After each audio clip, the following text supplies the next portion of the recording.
warahmatullahi wabarakatuh. Perkenalkan, saya Dr. Nurvalinda S, peserta Laksar CPNS PPSDM Regional Bandung tahun 2021, Angkatan 31, Kelompok 1. Saat ini, saya akan menjelaskan analisis isu efektivitas kinerja individu berdasarkan tupoksi. Selamat menyaksikan. Langkah pertama yang kita lakukan untuk menganalisis isu efektivitas kinerja individu berdasarkan tupoksi itu adalah melakukan identifikasi masalah. Di sini saya melakukan identifikasi masalah di rumah sakit. Yang saya dapatkan pertama adalah meningkatnya beban tenaga kesehatan di masa pandemi COVID-19. Yang kedua, kurangnya pengetahuan pasien dan pengunjung pasien mengenai protokol kesehatan yang harus diterapkan di lingkungan rumah sakit. Yang ketiga, banyaknya tenaga kesehatan yang terpapar COVID-19. Kemudian dilakukan penentuan isu prioritas menggunakan metode USG atau Urgency, Seriousness, and Growth. Nanti setiap masalah akan diberi nilai dari 1 sampai 5. 5 itu artinya sangat mendesak atau sangat besar. Masalah pertama, meningkatnya beban kerja tenaga kesehatan di rumah sakit selama masa pandemi COVID-19.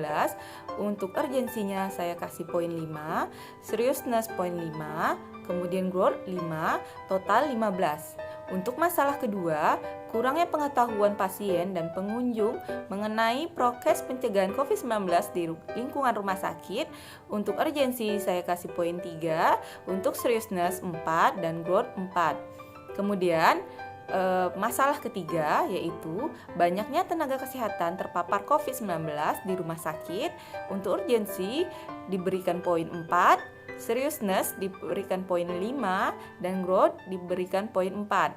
Setelah ditotal didapatkan untuk masalah pertama yaitu meningkatnya beban kerja tenaga kesehatan rumah sakit selama masa pandemi COVID-19, totalnya 15. Untuk masalah kedua, totalnya 11. Untuk masalah ketiga, totalnya 13.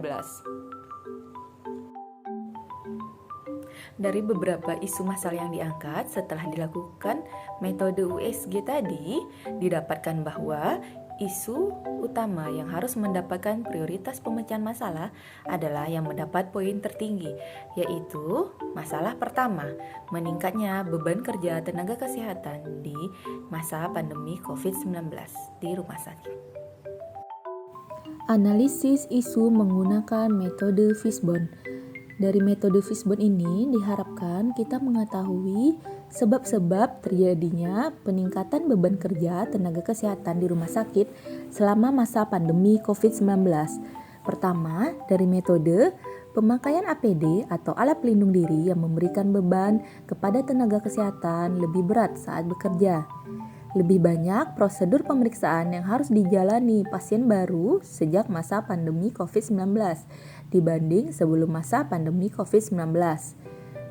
Dari faktor manusia, banyaknya masyarakat dan tenaga kesehatan terpapar COVID-19, kemudian masih adanya masyarakat yang tidak percaya dengan COVID-19 ini. Yang ketiga, kurangnya jumlah tenaga kesehatan saat terjadi lonjakan kasus COVID-19. Faktor lingkungan. Dari faktor lingkungan, yang pertama, jarak antara fasilitas pelayanan pasien COVID-19 yang terhitung cukup jauh. Maksudnya ini, misalnya dari IGD mau ke ruang ronsen atau ke fasilitas pelayanan yang lain, itu agak jauh. Jadi memakan waktu dan menguras tenaga kesehatan. Kemudian, isu hoaks tentang COVID-19 dan vaksin yang beredar, masih banyaknya masyarakat yang tidak mematuhi protokol kesehatan. Faktor yang terakhir dari faktor pemerintah. Pertama, regulasi penanganan pasien COVID-19 yang masih berubah-ubah. Kemudian, stok APD atau alat pelindung diri yang terbatas saat pandemi dan ketersediaan vaksin yang belum memadai. Analisis SWOT, Strength, Weakness, Opportunity, and Threat. Pertama, dari strength, kekuatan. Kekuatannya, sudah ada penambahan tenaga kesehatan khusus untuk pasien COVID-19. Yang kedua, jumlah pasien rawatan dengan COVID-19 yang sudah mulai menurun di rumah sakit. Weakness atau kelemahan. Banyaknya tenaga kesehatan yang terpapar COVID-19. Dengan menurunnya angka COVID-19 membuat masyarakat mulai lalai untuk melakukan protokol kesehatan. Opportunity atau peluang. Peluangnya, bila ada tenaga kesehatan rumah sakit yang mulai bergejala, maka akan segera dilakukan rapid antigen agar tidak menularkan ke yang lain. Selanjutnya, gencarnya pemberian vaksin untuk menurunkan angka kejadian COVID-19. Threat atau ancaman. Tidak menutup kemungkinan akan terjadi kembali lonjakan kasus COVID-19 karena adanya varian baru virus corona. Tabel rekomendasi alternatif penyelesaian isu. Isu masalahnya adalah meningkatnya beban tenaga kerja kesehatan selama masa pandemi COVID-19 di rumah sakit. Penyebabnya, banyaknya masyarakat dan tenaga kesehatan yang terpapar COVID-19. Alternatif penyelesaiannya yang pertama adalah pelaksanaan vaksinasi COVID-19 yang menjangkau seluruh daerah. Tahapan setiap alternatif pertama adalah pendataan sasaran, yang kedua, pendataan dan penetapan fasilitas pelayanan kesehatan pelaksanaan vaksinasi COVID-19, yang ketiga, registrasi dan verifikasi sasaran, yang keempat, penghitungan kebutuhan serta penyusunan rencana distribusi vaksin. Hasil yang diharapkan, terjadinya kekebalan kelompok segera atau herd immunity bisa dicapai untuk menurunkan angka kejadian COVID-19.